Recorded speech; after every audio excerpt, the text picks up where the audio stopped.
Praise the Lord. आप सभी को जय मसीह की।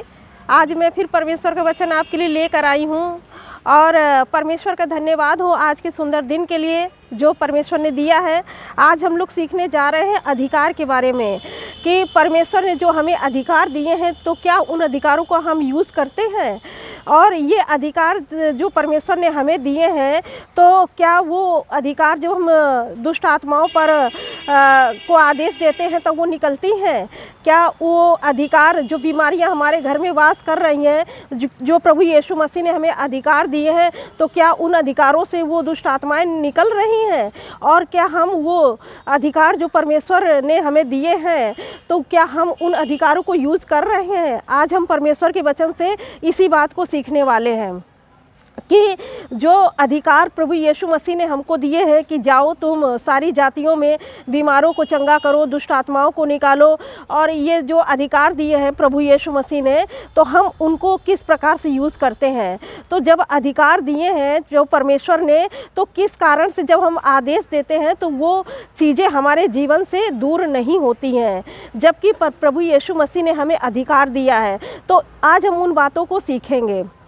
जैसे कि आपने देखा होगा कि जो चौराहा होता है वहाँ पर एक ट्रैफिक पुलिस खड़ी होती है, और जब कोई भी गाड़ी निकलती है, कोई बाइक निकलती है तो वो हाथ देता है, वो इस तरह हाथ देता है, और इधर को रोकना होता है तो वो रुक जाती हैं, फिर इधर से रोकना होता है तो वो रुक जाती हैं, सामने से रोकना होता है तो वो रुक जाती हैं। वो गाड़ियाँ क्यों रुकती हैं? क्योंकि ये जो अधिकार है उस ट्रैफिक पुलिस के पास में है, गाड़ियों को रोकने का अधिकार और उनको निकालने का भी अधिकार है। तो इसी प्रकार से हमारे परमेश्वर ने भी हमें आत्मिक दुनिया में वो अधिकार दिया है, शारीरिक दुनिया में हम उसको यूज़ कर सकते हैं। तो जैसे हम देखते हैं कि हमारे घरों में बहुत दिनों से बीमारियां राज कर रही हैं, बहुत दिनों से समस्याएं राज कर रही हैं, जबकि प्रभु यीशु मसीह ने हमें अधिकार दिए हैं, फिर भी हम उन अधिकारों का यूज़ नहीं कर रहे हैं। और जो लोग अधिकारों का यूज़ करते भी हैं तो क्या कारण है कि उनके जीवन में जब वो अधिकार को लागू करते हैं तो फिर भी वो बीमारियां क्यों नहीं निकल रही हैं। तो आज जैसे परमेश्वर के वचन से हम कुछ सीखने जा रहे हैं, जैसे कि ये अधिकार परमेश्वर ने आदम को दिया, और यहाँ पर आदम को दिया उत्पत्ति के समय में, और उन्होंने जब सारी चीज़ें बना ली परमेश्वर ने तो कहा कि तुम इन सारी वस्तुओं पर अधिकार रखो। तो परमेश्वर ने आदम और हव्वा को ये अधिकार दिया कि सारी चीज़ों पर तुम अधिकार रखो। लेकिन जब शैतान ने पाप कराया तो जब बहका दिया आदम और हव्वा को, तो हव्वा को बहकाया, फिर हव्वा ने क्या किया, आदम को भी वो फल खिलाया जिससे कि वो लोग पापी हो गए, और पाप के कारण जो अधिकार परमेश्वर ने आदम और हव्वा को दिए थे वो सारे अधिकार शैतान ने ले लिया। तो वो उसने छल किया था, धोखा किया था शैतान ने, और उस छल और धोखे से वो सारे अधिकार ले लिए। लेकिन परमेश्वर ने वहाँ पर भी हमको नहीं छोड़ा, परमेश्वर ने वहाँ पर भी हमको नहीं छोड़ा और हमारे लिए एक प्लान किया कि प्रभु यीशु मसीह को इस संसार में भेजा, और उन्होंने ये प्लान बनाया कि हम मानव जाति को वो जो अधिकार शैतान ने ले लिया है उस अधिकार को शैतान से लेके फिर से हम मनुष्यों को वो अधिकार देंगे। तो जब प्रभु यीशु मसीह ने क्रूस उठाया, प्रभु यीशु मसीह बलिदान हुए क्रूस पर, तब क्या हुआ, वो अधिकार जब शैतान हार गया और जब उन सारी दुष्ट आत्माओं का खुल्ला तमाशा क्रूस पर बनाया गया तो वो सारे अधिकार प्रभु यीशु मसीह ने ले लिए। और जैसा कि प्रभु का वचन कहता है कि मृत्यु और अधोलोक की कुंजियाँ अब यीशु के पास में हैं। तो अब परमेश्वर ने क्या किया है, वो सारे अधिकार प्रभु यीशु मसीह ने ले लिए, और लेने के बाद में क्या किया, ये अधिकार अपने चेलों को दिया कि जाओ तुम संसार में जाओ और मेरे नाम से दुष्ट आत्माओं को निकालो और बीमारों को चंगा करो। यहाँ पर क्या किया गया कि प्रकाशित वाक्य 1:18 में प्रभु यीशु कहते हैं, मैं मर गया था देख, और अब मैं जीवित हूँ, और मृत्यु और अधोलोक की कुंजियाँ अब मेरे ही पास है। तो जब सब कुछ अब प्रभु यीशु मसीह के हाथ में हो गया और प्रभु यीशु मसीह ने अपने चेलों को दिया, तो आज हम जब प्रभु यीशु मसीह के चेले हैं, उसकी महिमा करते, उसकी आराधना करते हैं, तो ये अधिकार हमको भी दिए गए हैं। आज हमारे घर में बहुत क्या है, समस्याओं का हम लोग सामना करते हैं, क्योंकि हम अधिकार का जो है अधिकार को यूज़ नहीं करते हैं। तो इसीलिए आप देखेंगे जब यीशु मसीह नाव पर सो रहे थे और उसके चेले नाव में थे और यीशु मसीह सो रहे थे, तो एक भयानक आंधी और तूफ़ान आया। भयानक आंधी और तूफ़ान आया तो वो लोग क्या किए, चेले लोग वो लोग घबरा गए, और घबराने के बाद यीशु मसीह के पास गए और कहते, हे गुरु, क्या आप नहीं जानते कि हम लोग नष्ट हुए जाते हैं? तो जब वो नष्ट ऐसे कहते हैं तो वो यीशु मसीह उठते हैं और तुरंत क्या करते हैं, उस आंधी और पानी को आदेश देते हैं, और वो यीशु के कहने से वो आंधी और पानी थम जाते हैं। तो जब ये बात उसके चेले देखते हैं तो देखते हैं और यीशु मसीह उनसे कहते हैं, अल्पविश्वासी। अल्पविश्वासी यानी कि जब तक आपके पास थोड़ा विश्वास है, आप उन अधिकारों को यूज़ नहीं कर सकते हैं। तो आपको अपने विश्वास को और बढ़ाना है, मजबूत बनना है विश्वास में, और अपने अधिकार को जो प्रभु यीशु ने अधिकार दिए हैं, उन अधिकारों को यूज़ करना है। फिर हम देखेंगे कि एक स्त्री थी और वो पौलुस के पीछे पड़ गई। वो हमेशा कहती थी, ये परमेश्वर के पुत्र हैं, ये परमेश्वर के राज्य की कथा सुनाते हैं, इस तरह से बोलने लगे। तो वो बहुत दिन से पौलुस देख रहा था, लेकिन पौलुस को पता था कि मेरे पास अधिकार है, और उसने क्या किया, उस दुष्ट आत्मा को डांटा कि चुप रहे और उसमें से निकल जा। तो वो क्या हुआ, वो दुष्ट आत्मा उसमें से निकल गई। वो क्योंकि जानता था कि उसके पास अधिकार है, और वो जब अधिकारों का यूज़ करेगा तो दुष्ट आत्माएं निकल कर के भागेंगे। और वैसा ही हुआ, क्योंकि जब आपको पता है कि आपके पास अधिकार है, तो आप उस अधिकार को यूज़ करेंगे, तब वो चीज़ें बदलेंगी। और जब तक आपके पास आपको पता है अधिकार है और आप उसको यूज़ नहीं कर रहे हैं, तो उससे कोई भी फ़ायदा नहीं है। फिर हम देखेंगे कि जैसे पतरस और यूहन्ना जब मंदिर में जा रहे थे, तो वहाँ पर भी एक जन्म का लंगड़ा बैठा था, और वो सोचा कि शायद पतरस और यूहन्ना से हमको कुछ मिल जाएगा, कुछ पैसे मिल जाएंगे, तो हम खा पी लेंगे, या अपने परिवार के लोग जो उसको बैठाते थे आकर के शायद उनके लिए कुछ कमा करके ले जाएंगे, ऐसा वो सोचा। तो वो कुछ पाने की इच्छा से अपना हाथ बढ़ाया। तो पतरस ने कहा कि मेरे पास चांदी और सोना तो है नहीं, लेकिन जो कुछ है मैं उसको देता हूँ। तो आपके पास परमेश्वर का अधिकार है। उन्होंने प्रभु यीशु मसीह के दिए हुए अधिकार को यूज़ किया और उस लंगड़े को चंगा किया, और जब चंगा अपने अधिकार का यूज़ किया, तब वो जन्म का लंगड़ा जो था वो चंगा हो गया और परमेश्वर के भवन में जाकर महिमा और स्तुति किया। तो जब आप अपने अधिकार का यूज़ करेंगे, तब वो अधिकार जब आप अधिकार का यूज़ करेंगे, तब चीज़ें बदलेंगे। जब आपको पता है कि हमारे पास अधिकार है, आप अधिकार को यूज़ ही नहीं कर रहे हैं, तो उससे आपकी परिस्थितियाँ नहीं बदलने वाली। एक और हम देखेंगे उदाहरण, जो एग्ज़ाम्पल है वो एक सूबेदार का है। तो जब सूबेदार का सेवक बीमार था, तो जब उसके अपने जो सेवक थे उनको भेजा कि जाओ प्रभु को बुला ले आओ। फिर उसको लगा कि अरे वो सोचता है कि मैं इस योग्य नहीं कि प्रभु यीशु मसीह मेरे घर में आए। तो उसने कहा कि प्रभु, अगर जब देखा कि घर के पास ही हैं, तब कहा प्रभु मैं इस योग्य नहीं कि आप मेरे छत तले आए। आप उसी जगह से कह देंगे और मेरा सेवक चंगा हो जाएगा, क्योंकि उसको पता था कि यीशु मसीह के पास ऐसी अथॉरिटी है, ऐसा अधिकार है कि अगर वो उस दूसरी जगह से भी कहेंगे तो वो उनके लिए हो जाएगी। और जब यीशु मसीह ने कहा कि जा तेरे विश्वास के अनुसार ही हो, और उसका सेवक जो था वो चंगा हो गया। तो यहाँ पर अधिकार बहुत मायने रखता है। जब आपको अधिकार दिया गया है तो आप उस अधिकार का पालन करें। और जैसे कि हम देखेंगे, एक एग्ज़ाम्पल और देखेंगे कि जैसे आपने देखा कि जो लाज़र था तो 4 दिन से मरा हुआ था, कब्र में था।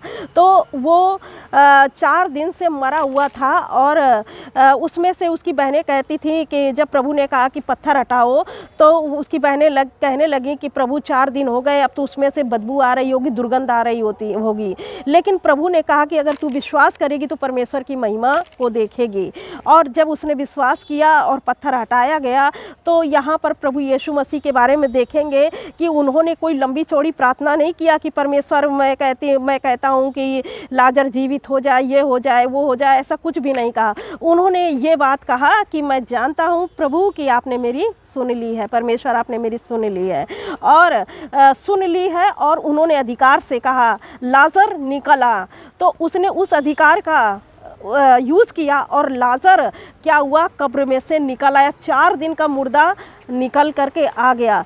ऐसे ही हम देखेंगे कितनी भी मरी हुई चीज़ें हमारे जीवन में क्यों ना हो, जैसे कि लाजर 4 दिन से मरा हुआ था, उसकी बहनें कह रही थी कि उसमें तो दुर्गंध आ रही है। लेकिन अगर कितनी भी मरी हुई चीज़ें हमारे जीवन में क्यों ना हो, चाहे उसमें से दुर्गंध आ रही हो, चाहे कुछ भी हो, लेकिन जब आप प्रभु यीशु मसीह को दिए हुए पावर का यूज़ करते हैं तो वो जो मरी हुई चीज़ें हैं सब जीवित हो जाती हैं। जैसे कि लाजर के शरीर से दुर्गंध आ रही होगी, वो कहती थी उसकी बहनें, लेकिन और ऐसा है भी कि 4 दिन से कोई व्यक्ति मरा हुआ है तो उसमें से दुर्गंध आने ही लगती है। लेकिन जब प्रभु यीशु मसीह का अधिकार ने उससे कहा कि कब्र से निकला, तो उसने प्रभु यीशु मसीह ने क्या किया, उस प्रभु यीशु मसीह के अधिकार ने क्या किया, कब्र ने खुद अपने आप को खोल दिया और उसमें से लाजर जिंदा होकर के बाहर आ गया। तो कितनी भी मरी हुई चीज़ें आपके जीवन में क्यों ना हो, अगर आप प्रभु यीशु मसीह के दिए हुए अधिकार का यूज़ करते हैं तो आपकी वो मरी हुई चीज़ें जीवित होंगी। आप पहले बात अधिकार को अपने जीवन में यूज करना सीखें। जब तक आप अधिकार को यूज करना नहीं सीखेंगे तब तक आपके जीवन से परिस्थितियां नहीं बदलने वाली। और हम परमेश्वर के वचन से देखेंगे कि आखिर ये जो अधिकार है इसको बहुत से लोग यूज़ भी करते हैं और यूज़ करते हैं लेकिन होता भी नहीं है। कभी कभी जो परमेश्वर ने जो अधिकार दिया है, परमेश्वर का वचन तो झूठ नहीं बोलता है, लेकिन हम देखते हैं कि कुछ जो लोगों को अधिकार दिया गया है और वो अधिकार जब यूज करते हैं तो उनके जीवन में वो काम नहीं होता। इसके कारण है कि परमेश्वर का वचन कहता है कि हमको सबसे ज़्यादा परमेश्वर से प्रेम करना है, सबसे ज़्यादा माता पिता, भाई बहन, जॉब से, प्राण से और हर एक चीज़ से ज़्यादा हमें अपने परमेश्वर पर विश्वास करना और उससे प्रेम करना। अपने परमेश्वर से ज़्यादा हमें किसी वस्तु पर भरोसा नहीं करना है, किसी भी मनुष्य पर भी भरोसा नहीं करना है, क्योंकि मनुष्य पर जब हम भरोसा करेंगे तो हमारी आशा टूट जाएगी, लेकिन जब आप परमेश्वर पर भरोसा करेंगे तो आपकी आशा कभी नहीं टूटेगी। तो यहाँ पर और दूसरी बात, आपको परमेश्वर से प्रेम करना है, अपने सारे मन, सारे प्राण, सारी बुद्धि से आपको परमेश्वर से प्रेम करना है। और उसके बाद आपको क्या करना है कि आप अपनी इच्छा को नीचे रखें और परमेश्वर की इच्छा को ऊपर रखें। आप पहले परमेश्वर के वचन से देखें कि आपकी इच्छा जो है, आपकी इच्छा परमेश्वर की इच्छा पर प्रबल ना हो, बल्कि परमेश्वर की इच्छा आपकी इच्छा पर प्रबल हो। तो आप अपनी इच्छाओं को नीचे रखें, क्योंकि प्रभु का वचन कहता है कि जो कोई मेरे पीछे आना चाहे वो अपना क्रूस उठाए और अपने आप से इनकार करें। जिस दिन आप प्रभु यीशु मसीह के पीछे चलना शुरू कर देते हैं, उस दिन से क्या होता है कि आप प्रभु का क्रूस उठाकर चलते हैं और अपनी इच्छाओं को मार देते हैं, अपनी इच्छाओं को ख़त्म कर देते हैं। तब प्रभु का जब आप इन चीज़ों को करेंगे तब परमेश्वर का अधिकार आपको जो दिया गया वो आपके जीवन में क्या कहेंगे, आपके जीवन में कार्यशील होगा, एक्टिवेट होगा और आप अधिकार से आदेश देंगे, वो चीज़ें आपके लिए होंगी। और आपको क्या करना है, आपको परमेश्वर की संगति में प्रतिदिन रहना है, परमेश्वर से प्रतिदिन प्रार्थना करना है, प्रतिदिन बाइबल पढ़ना है और प्रतिदिन शारीरिक चीज़ों से दूर रहना है, आत्मिक चीज़ों में मन लगाना है। और जो भी समस्या है आपके जीवन में, अगर आप ये चीज़ करते हैं, आप परमेश्वर की इच्छा को ऊपर रखते हैं, परमेश्वर को सबसे ज़्यादा प्राथमिक स्थान देते हैं, पहला स्थान देते हैं और आप वचन पढ़ते हैं, बाइबल के अनुसार अपने जीवन को रखते जानते हैं, तब आप जब ये चीज़ करेंगे तब आपको घोषणाएं भी करना है कि जो बाइबल आपके बारे में कहती है कि परमेश्वर ने आपको आशीष दिया है, तो आपको मानना है कि परमेश्वर ने आपको आशीष दिया है। लेकिन जब आप संदेह करेंगे तो आपके जीवन में शैतान का यह हथियार काम करेगा और वचन कार्यशील नहीं होने पाएगा, क्योंकि जो संदेह होता है, जो अविश्वास होता है, वो आपके अधिकार को क्या करेगा, लो कर देगा। आप उस चीज़ों को अधिकार से डांटेंगे लेकिन वो चीज़ें निकलेंगी नहीं। तो इसके लिए आपको क्या करना पड़ेगा, आपको रोज़ वचन पढ़ना पड़ेगा और रोज़ प्रभु यीशु के नाम से उन चीज़ों पर घोषणाएं करना पड़ेगा जो चीज़ें आपको परेशान कर रही हैं, समस्या के रूप में है, और आप जो चीज़ों को देखना चाहते हैं अपने जीवन में, उसकी भी घोषणा करें कि प्रभु मैं ये चीज़ देखना चाहता हूँ अपने जीवन में, क्योंकि आप आत्मिक जीवन जीते हैं, क्योंकि आप परमेश्वर के वचन पर चल रहे हैं, क्योंकि परमेश्वर के साथ आपका रिश्ता अच्छा है। तो वो अधिकार भी आप जब देंगे तो उन चीज़ों को निकल के भागना पड़ेगा, क्योंकि उनको पता है कि ये शारीरिक जीवन नहीं जी रहे बल्कि आत्मिक जीवन जी रहे हैं और परमेश्वर से प्रतिदिन संगति और प्रार्थना करना है। जब आप ये चीज़ें करेंगे तो आप अपने जीवन में देखेंगे कि आपको जो अधिकार दिया गया है, वो अधिकार से जब आप डांटते हैं, आप बीमारी को डांटेंगे, उसी वक्त वो बीमारी छोड़ करके जाएगी। आप किसी भी समस्या को डांटेंगे, कर्जों को डांटेंगे, वो कर्जे ख़त्म होने लगेंगे। आप अपने जीवन में जो परिस्थितियाँ, जो हार का सामना कर रहे हैं, आप उनको अधिकार से डांटेंगे, वो आपके जीवन में हमेशा के लिए निकल जाएगी। और आप जब घोषणा करेंगे कि मैं अपने जीवन में सफलता को देख रहा हूँ, तो वो सफलता आपके जीवन में आने लगेगी, क्योंकि आपके जीव के बस में मृत्यु और जीवन की सामर्थ्य है। आप जब अपने जीव से बोलते हैं ना, तो आप कुछ चीज़ों को बना रहे होते हैं, और जब गलत बोलते हैं तो कुछ चीज़ों को अपने जीवन में बिगाड़ रहे होते हैं। तो आप उन चीज़ों को बोलें जो परमेश्वर ने आपके लिए बाइबल में कही है। जब आप उन चीज़ों को मान लेंगे कि सच में परमेश्वर ने हमें आशीष दिया है, सच में प्रभु यीशु मसीह ने हमें क्रूस पर सैल्वेशन दिया है, उद्धार दिया है, सच में प्रभु यीशु मसीह ने हमको बचाया है, जब आप उसके वचन पर विश्वास करेंगे, तब वो अधिकार आपके जीवन में, जब आप अधिकार से किसी चीज़ को आदेश देंगे, तब वो चीज़ें बदलती हैं। ऐसे नहीं कि हम अच्छा जीवन नहीं जी रहे हैं और परमेश्वर के वचन पर नहीं चल रहे हैं, लेकिन हम अधिकार दे रहे हैं, लेकिन परमेश्वर से हमारा संबंध अच्छा नहीं है। हम वचन नहीं पढ़ते हैं, हम प्रार्थना नहीं करते हैं, हम वचन पर नहीं चल रहे हैं, लेकिन हम अधिकार से डांट रहे हैं। तो वो कहती, एक दुष्ट आत्मा थी कि वो कहती कि मैं यीशु को भी जानती हूँ और पौलुस को भी पहचानती हूँ, लेकिन तुम कौन हो जो मुझे निकाल रहे हो। और उस दुष्ट आत्मा ने उसको क्या किया, अपने कब्जे में ले करके और उसको बहुत ज़्यादा इधर उधर भगाया, उसकी स्थिति खराब कर दी। तो जब तक आपके जीवन में परमेश्वर का वचन नहीं होगा, प्रार्थना नहीं होगी, आत्मिक जीवन नहीं होगा और परमेश्वर को आप पहला स्थान नहीं देते हैं, तब तक आप अधिकार को यूज़ नहीं कर सकते हैं। चीज़ें नहीं बदलेंगी, बल्कि वो चीज़ें आपके पर प्रबल हो जाएंगी, क्योंकि वो परमेश्वर के अधीन आप हैं नहीं है और उन चीज़ों को अधिकार दे रहे हैं जो आपके घर में कब से पुश्तों से राज कर रही हैं। तो वो चीज़ें क्या वो ऐसे नहीं निकलेंगी, बल्कि जब तक आपके अंदर वचन नहीं होंगे, परमेश्वर का अधीन नहीं होंगे, वो चीज़ें आपके ऊपर खुद प्रभुता करने लगेंगी। इसीलिए जब आप आत्मिक युद्ध में उतरे हैं, आप अपने अधिकार को यूज़ करना चाहते हैं, तो पहले आपको परमेश्वर के अधीन होना है, परमेश्वर के सारे हथियार बांधना है और परमेश्वर से प्रार्थना करना है और परमेश्वर के वचन में बनना है, परमेश्वर को पहला स्थान देना है, अपनी इच्छा को ख़त्म करना है, परमेश्वर की इच्छा को ऊपर रखना है। और जब आप ये सब बातें करेंगे तो अधिकार से आप उन चीज़ों को आज्ञा दे पाएंगे, और अधिकार से जब आप देंगे, जब आप परमेश्वर के अधीन होंगे और जब वचन की तलवार चलाएंगे ना, तो वो परिस्थितियाँ, वो दुष्ट आत्माएँ, वो परिस्थितियाँ, जो समस्याएं आपके जीवन में है, वो भागने पाएंगी।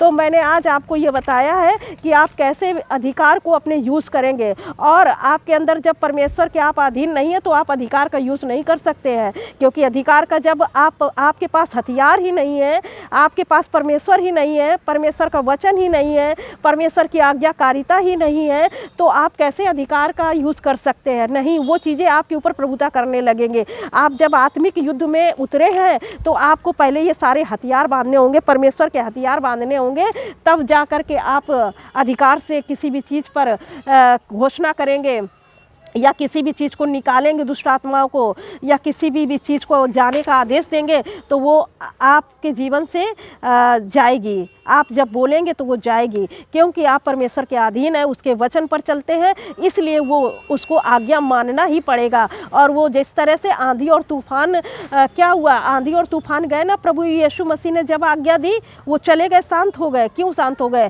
क्या वो ऐसे ही थोड़े नहीं थे? प्रभु यीशु मसीह प्रार्थना करते थे, उनका आत्मिक जीवन अच्छा था और परमेश्वर के साथ संबंध अच्छा था और परमेश्वर के वचन में चलते थे। जब ये सब चीज़ें आपके जीवन में होंगी तब आप अधिकार से उन चीज़ों को डांट पाएंगे, और जब अधिकार से डांटेंगे तो वो चीज़ें आपके जीवन से निकल जाएंगी। और जिन बातों को की आप घोषणा करेंगे, वो बातें जो आप देखना चाहते हैं अपने जीवन में, वो बातें आपके जीवन में इस्टेब्लिश की जाएंगे और वो आपके जीवन में स्थापित हो जाएंगी वो सारी चीज़ें।